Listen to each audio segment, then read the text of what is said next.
नमस्कार, मैं श्यामगिरी। आप देख रहे हैं टीएफडी इंडिया न्यूज 24। टीएफडी इंडिया न्यूज 24 में आप सभी दर्शकों का स्वागत है। सम्राट चौधरी सीएम बनकर और जिसके आशीर्वाद से सीएम बने उसी को धोखा दे रहे हैं। अब कहा यह जा रहा था और सम्राट चौधरी भी कह रहे थे कि नीतीश कुमार के आशीर्वाद से मैं उनके ही नक्शे कदम पर चलूंगा और बिहार को विकास की राह पर ले जाऊंगा। यह बात अलग है कि बिहार के अंदर जो हालात हैं और जितने कर्ज में बिहार डूबा हुआ है वह चिंता का विषय है। और 12,000 करोड़ रुपया और कर्ज सम्राट चौधरी, ऐसा नहीं है सरकार के पास। उस तरह से दिक्कतें बढ़ी हुई हैं और संकट है सरकार पर रेवेन्यू का, कि रेवेन्यू जनरेट नहीं हो पा रही है। अलग अलग हथकंडे अपनाए जा रहे हैं, लेकिन अब महत्वपूर्ण यह हुआ गया कि सम्राट चौधरी ने गलत पंगा ले लिया नीतीश कुमार से, और 85 विधायक जो है नीतीश कुमार के, वह सम्राट चौधरी से नाराज हो गए। यह सम्राट चौधरी को सीएम के रूप में पसंद नहीं करते हैं जेडीयू के लोग, और अब सम्राट चौधरी ने यह साबित कर दिया कि वह सही है अपने जगह पर। सम्राट चौधरी गठबंधन के सीएम बनने लायक नहीं है। सम्राट चौधरी ने आज एक बैठक की, बैठक के अंदर सम्राट चौधरी ने बैठक करके दोनों डिप्टी सीएम को नहीं बुलाया उस बैठक के अंदर, और एक ही कुर्सी लगवाया। मुख्यमंत्री बिहार सम्राट चौधरी अकेले सब फैसले ले रहे हैं, डिप्टी सीएम का कहीं भी नामो निशान नहीं। इस बात को लेकर के अब नाराजगी और तब बढ़ने लगी कि अगर ऐसे चलेगा तो गठबंधन कैसे चलेगा। आखिर जो दो डिप्टी सीएम बनाया गया है वह क्यों बनाया गया है? सम्राट चौधरी को तो लोग नीतीश कुमार साथ बिठा रहे थे, हर बैठकों में साथ बिठा रहे थे। कोई भी कैबिनेट मीटिंग हो या अधिकारी से मीटिंग हो, कोई भी मीटिंग हो, साथ में सम्राट चौधरी को बिठाते थे। कहीं जाते थे तो साथ में लेके जाते थे। तो ऐसे में सम्राट चौधरी वह काम क्यों नहीं कर रहे? जब नीतीश कुमार जो पारदर्शिता रखते थे, सम्राट चौधरी को दिक्कत क्या है? इसका मतलब मन में खोट है, तभी ऐसा होता है। इसका मतलब जो जेडीयू के नेता प्रेस कॉन्फ्रेंस करके कहे थे कि भले सम्राट चौधरी सीएम बने हैं लेकिन सरकार को नीतीश चला रहे हैं, वह बातें गलत हैं। सम्राट दिल्ली से चल रहा है, अमित शाह जैसे घुमा रहे हैं वैसे ही सम्राट चौधरी चल रहे हैं, यह बात सच है। अब जब इस बात का खुलासा हो गया और यह पहले ही पंगाबाजी हो गया, तो अब विश्वास सम्राट चौधरी के ऊपर से खत्म हो रहा है। तो जब विश्वास खत्म हो रहा है तो एक बात तो ये कहना महत्वपूर्ण है कि नीतीश कुमार से पंगा लेकर के सम्राट चौधरी सीएम नहीं बन के जा सकते, सरकार उनकी गिर जाएगी, जो भारतीय जनता पार्टी के लिए बहुत बड़ा संकट पैदा हो जाएगा। अब ऐसे में नाराजगी इस हद तक बढ़ गई कि प्रेस कॉन्फ्रेंस तक जेडीयू को करना पड़ रहा है, और यह बात कहना पड़ रहा है कि आखिर सम्राट चौधरी ने अकेले कैसे कोई फैसला ले लिया, अकेले कैसे बैठ गए। जब दो डिप्टी सीएम, नीतीश कुमार उनको अपने बगल में स्थान दे रहे थे, तो वह हमें स्थान क्यों नहीं? यह देखिए बड़ी महत्वपूर्ण है कि सम्राट चौधरी ने जो मंत्रियों की लिस्ट जारी की थी, उसमें कैबिनेट विस्तार के बाद दोनों डिप्टी सीएम जो थे जेडीयू के, उनके नाम नहीं थे। डिप्टी सीएम का पद ही नहीं रखा था।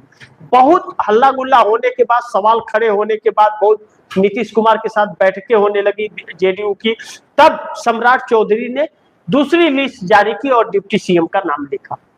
लेकिन वह पहले कहते रहे कि है, लेकिन लिस्ट में नहीं था, फिर जारी किए। यानी कि नीतीश कुमार के दोनों डिप्टी सीएम को या किसी भी मंत्री को कोई भी ओहदा और ताकत नहीं देना चाहते, उनकी जरूरत कहीं नहीं है, उनका सजेशन भी लेना पसंद नहीं है सम्राट चौधरी को।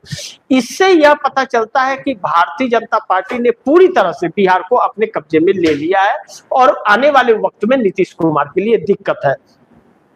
और जब यह चीजें हैं और नीतीश कुमार के अब 85 के 85 विधायक इस बात को लेकर नाराज हैं, अब तो चर्चा इस बात की उठने लगी है कि आखिर जब यह चल रहा था कि जेडीयू का ही सीएम होगा और नीतीश सीएम थे ही, तो क्यों कुर्सी से हटे और इनके साथ रहते। अब इसमें दो टुकड़े एक्टिव हो गए।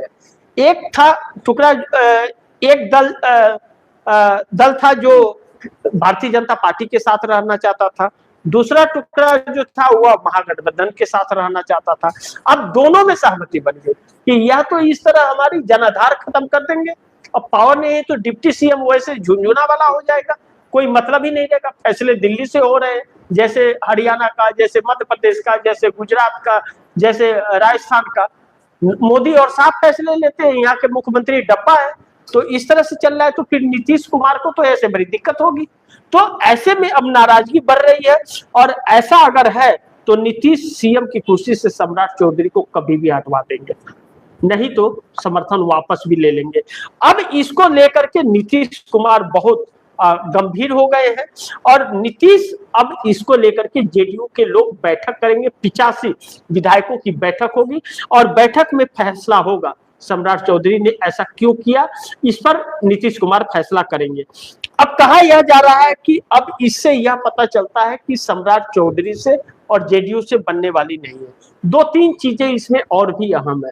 सम्राट चौधरी जिस तरह से बुलडोजर चलाए नीतीश कुमार को पसंद नहीं था, जिस तरह से जिसका वोटर लिस्ट से नाम कटा उसका राशन कार्ड खत्म किया जा रहा है नीतीश कुमार को पसंद नहीं है, जिस तरह से झुग्गी बस्तियों को तोड़ा जा रहा है, गरीबों के घरों को तोड़ा जा रहा है, बुलडोजर चला के गांव बस्ती उजाड़ दी जा रही है, यह चीजें नीतीश कुमार को पसंद नहीं है। वहां बसाने की बात हो रही थी, सम्राट चौधरी उजाड़ना और बुलडोजर का प्रचलन बिहार में भी ला दिए। तो कहते हैं जब भारतीय जनता पार्टी की जहां भी सत्ता आ रही है बुलडोजर से प्रदर्शन हो रहा है, और बुलडोजर लोग गरीबों के घरों पर उसको दौड़ाया जा रहा है, क्योंकि गरीब इनको कुछ दे नहीं सकता। बिल्डिंगों को जब करते हैं तो बिल्डिंगों से चंदा मिल जा रहा है इन्हें, तो फिर यह सही हो जा रहा है, लेकिन गरीब तो नहीं देंगे, तो गरीबों की जमीन को ही हड़प रहे, जो बिहार के अंदर बड़ी दिक्कत पैदा अब सम्राट चौधरी को। सम्राट चौधरी के फैसले जो हैं वह सम्राट चौधरी को आने वाले वक्त में बहुत भारी पड़ सकते हैं।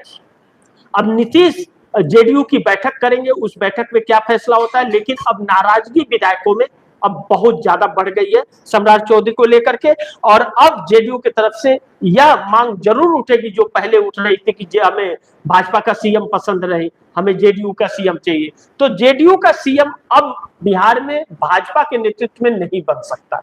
नीतीश कुमार को जब भी अगर जेडीयू का सीएम बनाना होगा तो उन्हें महागठबंधन के साथ जाना पड़ेगा, तभी। अब भारतीय जनता पार्टी नीतीश कुमार के हाथ में या उनकी पार्टी के हाथ में कोई कमान नहीं देगी। ये ऐसे में सम्राट चौधरी अगर सीएम पद से हटाए जाते हैं बिहार में, तो वह नीतीश कुमार के 85 विधायक ही उसके कारण भी बनेंगे। अब महत्वपूर्ण यह है कि जो निशांत कुमार इसका मतलब सही कहते थे कि जैसा हमारे पिता का जिस गठबंधन ने अपमान किया और सीएम की कुर्सी से हटा दिया, उन्हीं के नाम पर 25 से 30 वोट मिला और उनको सीएम की कुर्सी से हटाकर अपमान किया है, वैसे सरकार का मैं हिस्सा नहीं बन सकता। तो निशांत कुमार को लोगों ने लगे हाथ ले लिया था बिहार की जनता ने कि हाँ, ऐसा व्यक्ति चाहिए जो सम्मान से खिलवाड़ न करे, सम्मान के साथ कोई समझौता न करे। आप दर्शकों को याद होगा पिछले दिनों एक बहुत प्रचलन बात चली थी कि कोई समझौता नहीं करेंगे भाजपा से। नीतीश ने भी कहा था समझौता नहीं करे, भाजपा के लोगों ने भी कहा, जेडीयू के लोगों ने भी कहा समझौता नहीं करेंगे, लेकिन समझौता हुआ ना, सम्राट चौधरी सीएम बन गए। अब सम्राट चौधरी सीएम बन गए तो अब निशांत कुमार डिप्टी सीएम पद नहीं दिए, नहीं बने। अब उनको अमित शाह ने जब एक रात पहले कैबिनेट विस्तार होने के पहले पहुंचे, डपट उपट दिया होगा या कनपट्टी पे लगा दिया होगा कुछ, वह मंत्री बनने के लिए तैयार हो गए। अब मंत्री बनने के लिए तैयार हो गए, मंत्री स्वास्थ्य मंत्री बन गए। अब स्वास्थ्य मंत्री बन गए हैं तो वहीं तक उनको सीमित करने का प्लान पूरा भाजपा का है, और भाजपा वह मंत्रालय भी वह नहीं चलाएंगे, मंत्रालय भी भाजपा का कोई अफसर ही चलाएगा, और वह अमित शाह के रिमोट कंट्रोल से चलाएगा। यानी कि निशांत कुमार को मिनिस्टर बना करके भी उनके पैर को कतर दिया है, वह सर नहीं उठा सकते। यानी कि यह बात सच है कि जेडीयू को अब ऊपर नहीं उठने देना है, उसे दबा करके रखना है। जैसे ट्रंप मोदी को दबा के रखे हैं, कुछ सांस भी लेना हो तो ट्रंप से पूछना पड़ता है उनको, भले देश लूट जाए, देश में हाहाकार मच जाए, कुछ भी हो जाए, लेकिन ट्रंप से बिना पूछे तो सांस नहीं लेंगे। वैसे ही अब सम्राट चौधरी बगैर अमित शाह से पूछे सांस नहीं लेंगे और जेडीयू को उठने नहीं देंगे। अब जेडीयू के पास एक ही रास्ता है कि वह भारतीय जनता पार्टी से अलग हो, और अब यह बैठक में फैसला होने वाला है। यह कहा जा रहा है कि अब बड़ी बैठक इसकी होगी और उसी बैठक में सारा फैसला होगा। अब इसके साथ रहना है। महागठबंधन के साथ कहा यह भी जा रहा है कि 130 विधायक तैयार हैं नीतीश कुमार के साथ, और नीतीश कुमार एक कंफर्टेबल सरकार 5 साल चला सकते हैं अगर नीतीश कुमार तैयार हो जाए तो। अब इसके बावजूद अगर नीतीश कुमार पड़े रहे भाजपा के साथ तो पार्टी का वजूद भी खत्म होगा और नीतीश के नाम पर एक काला इतिहास पन्नों का लिखा जाएगा, जिसमें नीतीश कुमार ही बिहार के सबसे बड़े दुश्मन के रूप में जाने जाएंगे। अब देखना है कि अपने अस्तित्व को, अपने पार्टी के जनाधार को बचा भी पाते हैं या पूरे बिहार को भाजपा के हाथों बेच दिए हैं। इसका फैसला नीतीश को करना है। बिहार की जनता तो अपने भाग उसके फूट गए कि 10,000 देकर इन लोगों को वोट दे दिया। अब देखना यह है कि आगे क्या होता है। जो भी होगा खबरें आप दर्शकों तक लाता रहूंगा। आप दर्शकों की क्या राय है, क्या सुझाव है, कमेंट बॉक्स में जरूर दीजिएगा। इस खबर को ज्यादा से ज्यादा शेयर कीजिएगा, अपने दोस्तों को भी कहिएगा आगे शेयर करें। और आपने टीएमडी इंडिया न्यूज़ 24 को सब्सक्राइब नहीं किया, सब्सक्राइब कर लीजिएगा। अपने दोस्तों को भी कहिएगा सब्सक्राइब करें। मिलते हैं अगली खबर के साथ, तब तक के लिए नमस्कार।